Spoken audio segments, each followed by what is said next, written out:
When have you seen the real world hit a spoiled brat?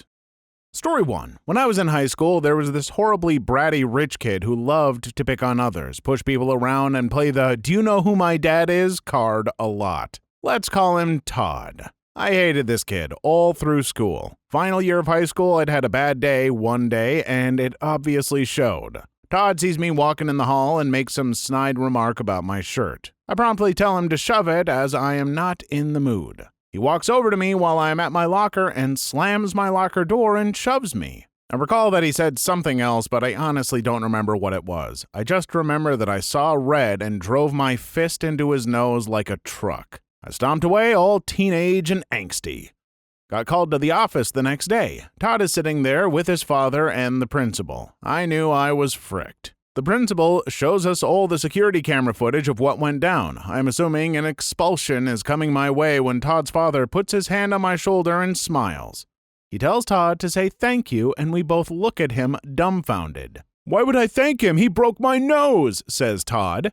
His father responds with, "Because if I had been there and seen you act like that, I'd have killed you." He stood up and left, and I was excused to return to class. Todd never bothered me again. Yeah, frick you, Todd. You know, the dad might come across as not the bad guy in this story, but how do you think Todd ended up the way he did? Sorry, Dad, but if you want to be mad at someone for Todd's behavior, might I suggest you look at who raised him? Story 2. Went on a double date with my boyfriend, his friend, and his friend's date. The whole evening, she was rude, snobby, and overall a demanding person that felt entitled to whatever she wanted. She was rude to the waitstaff and suggested we tip them nothing for refusing to refund her order after she ate the whole thing and complained about everything. On the car ride back, she starts to driving, then halfway through the drive announced she didn't want to drive anymore. The rest of us had been drinking, so we all refused to take over. She said, "Fine, but I'm not driving either." Let go of the steering wheel and slammed on the brakes. We got rear-ended, and it was her car, so no cost to the rest of us, but it was instant karma for her behavior and attitude. Story 3. When the high school principal's daughter, who previously got away with all kinds of garbage behavior, vandalism, drinking, major bullying, got caught vandalizing a lecture hall in uni, she was unceremoniously dumped and banned. Parents whined for months on Facebook about their poor baby's unfair treatment and the fact that her applications to other unis were being denied. Story 4. Oh, goody. I remembered this earlier today and was hoping I'd be able to share. Not sure if this really qualifies, but it's a good one. So this gem isn't about a child. This was a full-grown woman, maybe mid-30s, who very clearly was handed everything in life. Spoiled, selfish, entitled, whatever you want to call it, she was way out of touch with reality. So, I grew up in a very nice upper-middle-class area with nothing but houses for miles around. At the center is a small block with a little grocery store, a few boutiques, restaurants, and a drugstore. It being the only shopping center anywhere around tends to attract really snobby people. Anyway, I was maybe 14 or 15 and went to the drugstore to grab something or other and happened to wander past the makeup aisle. This drugstore is pretty large, so their makeup selection is huge, with every brand you can think of taking up one whole wall of the building. I just rounded the corner where I saw this woman sitting on the ground just as I saw the manager coming around the opposite corner making a beeline for her like a bulldog. He stops, arms crossed, and the following happens. Him. "Ma'am, I hope you know that you have to pay for those." Her. "What?" Him. "The makeup, all of these packages you've opened, you have to pay for them." He gestured about towards where I was standing, still at the end of the aisle. I looked down to my right and saw what he was pointing at, the pressed powder compacts. She had opened one of each shade ranging from ivory to warm beige and left the remains in piles at the bottom of each display. That's right, I said each. She went through every single brand and opened the package compacts. And to make it worse, each brand usually makes more than one type of pressed powder. There had to be at least 40 of them. Her, agitated, "What do you mean? I don't understand. Why do I have to pay for them when I only need one?" Him, having a stroke, "Because you've destroyed them and because you've used them. We can no longer sell these to anyone else because they've been contaminated by you." Her becoming irate, "Well, I needed to test them to match my skin tone." It was at this point I realized that next to all the compacts were the used makeup sponges that come with them, as well as what appeared to be used baby wipes. Him impending aneurysm. Well, I hope it was worth all the money you now owe us.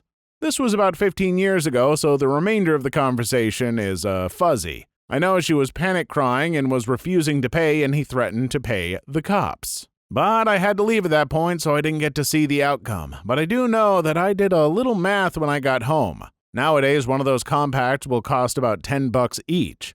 But back then, I'd say $5 to $6. So she had to pay at least $240 at the end of that.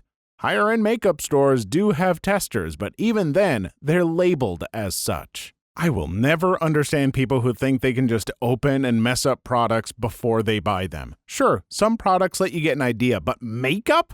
I'm pretty sure if you asked that woman if she would want to buy makeup used by some stranger, chances are she would be insulted.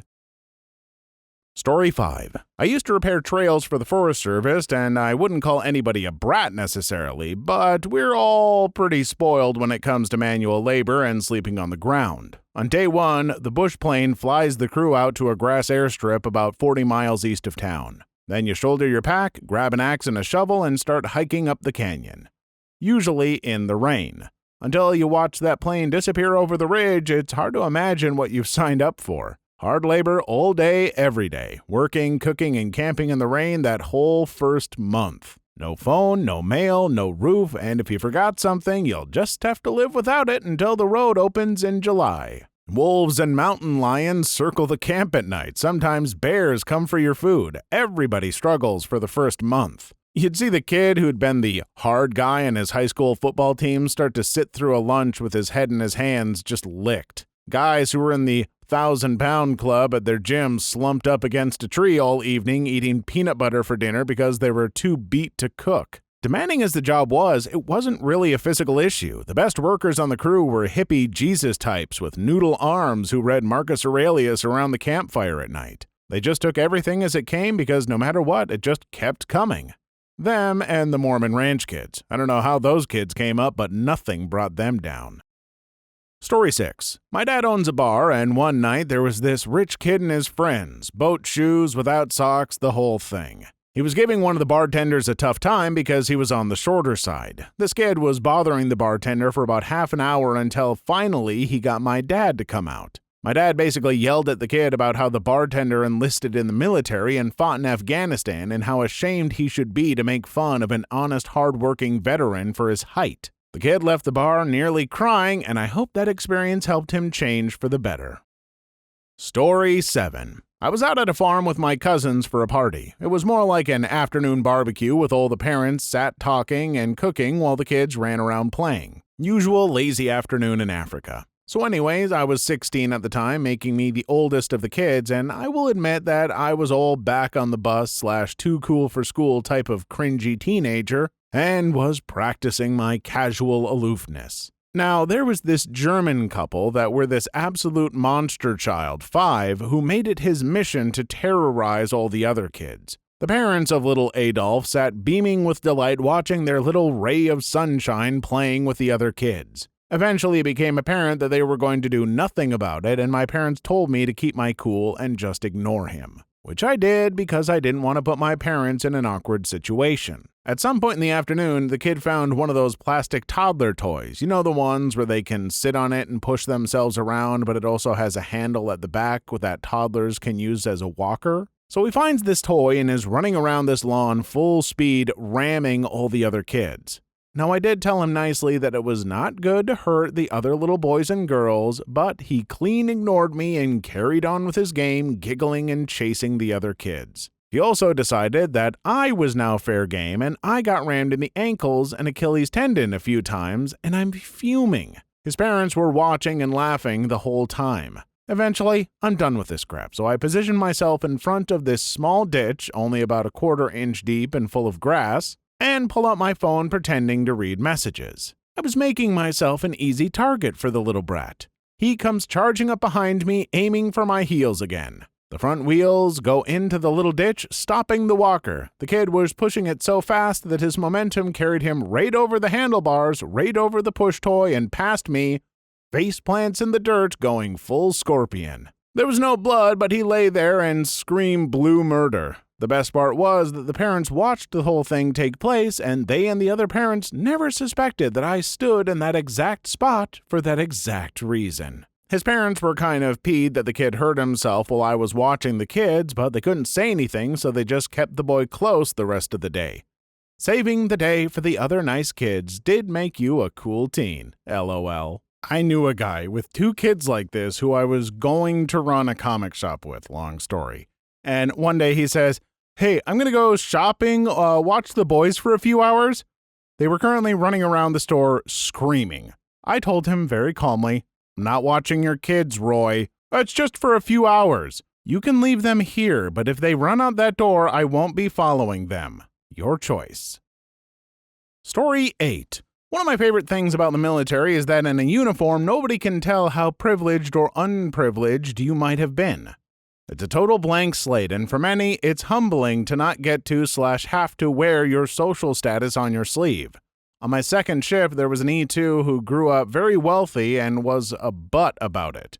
He wasn't afraid to let us know. He thought that he was better than his peers. There's a stereotype of the enlisted guy who thinks of himself as an officer as a way to pretend that means anything. That's this guy in every way, and he would try to get out of crap enlisted work because he was going to be an officer, probably even a commanding officer on a ship. So there we were a few hours into his first deployment, and this mother effer gets violently seasick. It lasted for days. I don't know if you've ever been around someone who can't open their eyes without yakking, but it's awful. You really feel bad for them. It's hard to watch someone go through. Not with this guy. Story 9. In high school, one guy was a real jerk to everyone. He had no sense of anyone but himself, and everyone kissed his butt because he was not only valedictorian of his class, but also star football, basketball, tennis, and track star. He was top dog for all the extracurriculars as well. He made my best friend cry multiple times just by being a butt towards her, and she had the unfortunate luck of being in his grade. He was also known as a player, just dating who he felt was hot enough for him, but would also put out for him. He honestly thought that nothing bad could ever happen to him because he was just that special. He graduated high school and went to his school of choice and immediately came out as gay on social media. Not too long after that, he got his first boyfriend. Before the semester was even finished, his boyfriend cheated on him and he flunked out of his college and ended up having to go to another school. Last time I saw him, he was super polite and seemed to be rather humbled by his experience outside of our tiny town. That is quite the story arc, but it makes you wonder how he justified his behavior in high school to himself while being secretly gay. Speaking on that last comment, you are still really figuring things about yourself out in high school. And if that high school or town isn't super accepting of non-traditional preferences, you can end up convincing yourself you're straight, even if you aren't. Took me until I was 26 to accept myself, so I'll at least give this guy that. Story 10. Simple and pure example for my part. There was only one coffee shop on my campus operating out of the library building, and it was always crowded. You pretty quickly learned that if you wanted coffee before class, you got there 20 minutes early, grabbed a newspaper, I'm old, sue me, and took your time. It was always funny watching incoming freshmen crowd the line 5 minutes before their 8 a.m. and slowly filter out in despair as they realized there was absolutely no way they were reaching that sweet Sumatra nirvana in time. Cue this little freshman girl, dressed in the classic campus t-shirt, jean shorts, blonde ponytail, coming out the ball cap, starter pack, walking up, assessing the line, stretching out the door, and boldly deciding to just sorta skip it. Now, the baristas were usually pretty cool with people skipping for simple things, dropping down a quarter for some Scantrons or a buck for a cookie, anything that didn't require interaction. Not this girl. She got the barista's attention while the previous customer was still paying and went, "Hi, yeah, can I get a latte, please, like, really quickly?" The line starts back there," replied the now slightly confused girl behind the counter. "But I have class," whined the freshman. There was an awkward pause before the barista responded, "You are on a college campus. Are you freaking serious? Why do you think all these people are here? Back of the line." "Oh," was the only thing the freshman girl thought to say. As she turned to look at a line full of people staring daggers back at her, she looked not upset or embarrassed, but sort of enraptured by this newfound understanding she's just been imparted. It's like for the first time in her entire life she realized that other people were in her way for reasons. It was actually kind of beautiful to watch, like a baby deer learning to walk for the first time. Better late than never. Oh, they aren't just extras in the story of my life? Story 11. When my brother was in school, he was horrifically bullied for being autistic. And his bully was the most entitled little crap I've ever had the displeasure of meeting. His father paid for boxing practice, karate lessons, and other martial arts. This made him think that he was the best at anything physical. My brother isn't overly fond of sports and prefers to read in the library. As the typical nerdy kid, he's a prime target for bullies. One day, when the bully had cornered my brother up against a wall, my brother finally decided that he wasn't just going to take it anymore. But he strongly dislikes violence and thus would not be fighting back. Instead, when the bully tried to punch him, my brother ducked. 3 broken fingers and a trip to the hospital later, the bully's father finds out what had been happening. All his extra classes/training were canceled. He had all of his electronics and games sold, and if he wanted to have a car, he would have to work for every penny himself. This story makes me so happy for some reason. Your brother's an absolute legend. Hope that bully bettered himself. Or fell down an open sewer grate. Either way is fine by me. Please like and subscribe if you made it this far. I hope you'll enjoy the rest of the video and have a wonderful day. Story 12. Too long didn't read, Professor Fail's spoiled son. Back in engineering school, one of my classmates was the son of one of our professors. Now, this professor was a really nice dude. He paid attention to his students, his classes were fun, and he rarely failed anyone. His son, on the other hand, was a total butthead. Rude and nasty, and would always brag about how his dad was a highly senior professor with tenure. "You know who my dad is, right?" was literally his catchphrase. He wasn't even a good student. We ranked GPAs out of 10, and he was a 4. This professor actually taught a very specialized course, so we only had about 2 courses from him in our entire time at the school. This course in our 5th semester was a bit complicated. If you didn't do regular study, it was easy to fail, but if you practiced the stuff, passing it was a breeze. So finals come around and Butthead is out there bragging that he didn't need to study because his dad will pass him anyway. He took this confidence all the way to the exam hall. And then the results were out. He had scored 7 out of 100. We know because the professor called us all to the classroom and displayed his answer sheet on the projector. According to him, he was the 3rd student who had failed in his 20-year teaching career, and he couldn't be more disappointed that it was his son. The amount of verbal butt-whooping Butthead received was enough to have him quivering like a wet cat in front of everyone. The next time he pulled the "Do you know my dad" card, the standard answer he received was, "The one who failed you?" He stopped pretty soon after that. He retook the exam the following year, failed again, and had to drop out. Wherever he is today, I hope he learned his lesson. Wherever he is today, I hope he learned his lesson. Some say he's out there, failing till this very day. I know the kid is old enough that he's responsible for himself, but Dad, are you really going to publicly shame your son? I said it before, but parents, if your kid turns out bad, you might have something to do with it. Story 13. A kid in college was a roommate of a friend of mine. He was always bratty and spoiled, but hung out with us as he was a good friend, and we let him chill with us because sometimes he wasn't bad. Then one day we heard him arguing with his mom on the phone that he needed more money.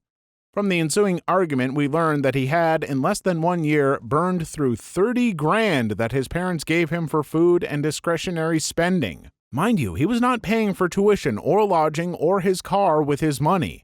It was basically just food money, and all those other things were also already covered by his parents. He was calling his mother some really nasty things and hung up on her. Then his father called in, they got in an argument, cussing each other out. At the end of that call, he threw his iPhone at the wall and shattered it. This was the original iPhone. Turns out they cut him off, and basically he had to drop out of school and drive back home out of state because he couldn't afford to do anything anymore. And of course was too good to work at Pleb's job. He added me on Facebook about a year later and was a late-blooming 9/11 truther. Obama was president by this time. And the only thing I ever said to him on Facebook was a simple reply correcting one fact he was wrong about in his 9/11 conspiracy theory. He then posted like 4 replies in quick succession telling me to open my eyes and then blocked me. Open your eyes. Story 14. Spending $50 on food a day is not normal. College girl got cut off from her parents drinking and not going to class and had to get a job. She put on Facebook about how she's gonna go hungry and needs money. People offered her food and to make her dinner. She said, "That's okay, I just need about $40 to get through the day. I don't like to grocery shop." $40 can feed you for a week if you grocery shop. Story 15. Sorry about the length. I was a school bus driver in the 70s, during height of court-ordered busing, so I ferried poor kids to the rich side of town, then rich kids the other way. Lots of entitled brats, but one stands out. Super entitled kid, constantly defying rules. Eventually, I caught him with too many witnesses attempting to set a bus seat on fire with his lighter. School officials were called, hearing with officials and rich dad, and he's banned from all buses for the rest of semester. Dad offers to pay for the damage and quietly accepts the punishment. Then comes a surprise. Next morning when I arrive at 6 a.m. to clean my bus, a regular task every morning, rich kid and dad are standing there. Dad introduces me to my new personal bus cleaner for the rest of the year. He brings the kid every morning and forces him to wash and clean the floors on my bus before taking him on to his school. By the end of the year, the entitled kid is actually working hard and being friendly. We're getting along pretty well, and I help him out sometimes so he can get on to school. Kid turns out okay when all is over. Good move by his dad. What a great way to teach him responsibility. Great dad. Agreed. That is a parent taking action when a kid is younger, that is actually teaching him something, instead of spoiling a kid like some of these other parents and then just cutting them off when they don't want to deal with the monster they've created. Story 16. When I was working in a public library, we had a few local celebrities come in from time to time. Most of them were nice, but one had a real stick up his butt. He would be about having to stand in line and about late fees and about everything else. We would just say, sorry, those are the rules, or thank you for being patient, even though he wasn't. One day, he and I were apparently both having a bad day, and when I told him there was a limit on how many DVDs or video games he could check out at a time, he slammed his hands on the desk and raged, "Do you know who I am?" This is a grown-butt man, mind. I was a little college student who barely looked old enough to drive. I was sick of his low-key bullying, so I just looked at him and said, "Yes, I do, Mr. X, and the rules still apply to you. Which of these would you like me to put back?" He was stunned. I don't think anyone had ever told him that the rules for everyone else did in fact apply to him as well. He was a little nicer after that. Not a lot nicer, but still. Trying to flex at a public library is some real low-level crap. You can't look down at me while you're trying to borrow games at the place I work. Story 17. I will admit that I was a bit spoiled growing up, though I didn't think that I was a brat. My mom had a maid that came in several times a week. When I went to college, several things were very different for me. I knew to clean up after myself, but cleaning a bathroom was completely new. The biggest shock was laundry. I had absolutely no idea what I was doing or how. I knew I was supposed to use detergent and softener, but I thought any soap would do and didn't know what softener was. I had no idea how or when to add them either. Really hit when a campus security guard came in and I asked how much of the dish soap I was supposed to use, and the man started laughing. He did help me get the right soap after and explained how to operate a washer and dryer. If it makes you feel better, laundry is one of the most common first hurdles for 18-year-olds first out on their own, regardless of upbringing. In Army basic training, those of us who are a couple years older spent that first Sunday laundry day teaching probably around half the company how to use the machines. Man, I must be in the minority when it comes to laundry. I was doing my own laundry when I was 13 or 14. It isn't that hard, folks. Story 18. When I joined the Army, guy who had the infantry tattooed on him didn't even last 2 weeks in basic training. He cried and yelled, "I shouldn't have to get yelled at to do something." Story 19. My friend had this entitled younger brother who acts like the world revolves around him. While his dad is stern with him, his mom babies his behavior, and he can get away scot-free with almost anything. He gets angry very easily and even at the slightest things. I was over at my friend's house, and while we were downstairs, we heard a loud crash from his brother's room. It turns out he was playing Fortnite on his TV and threw the controller into the glass table, which shattered.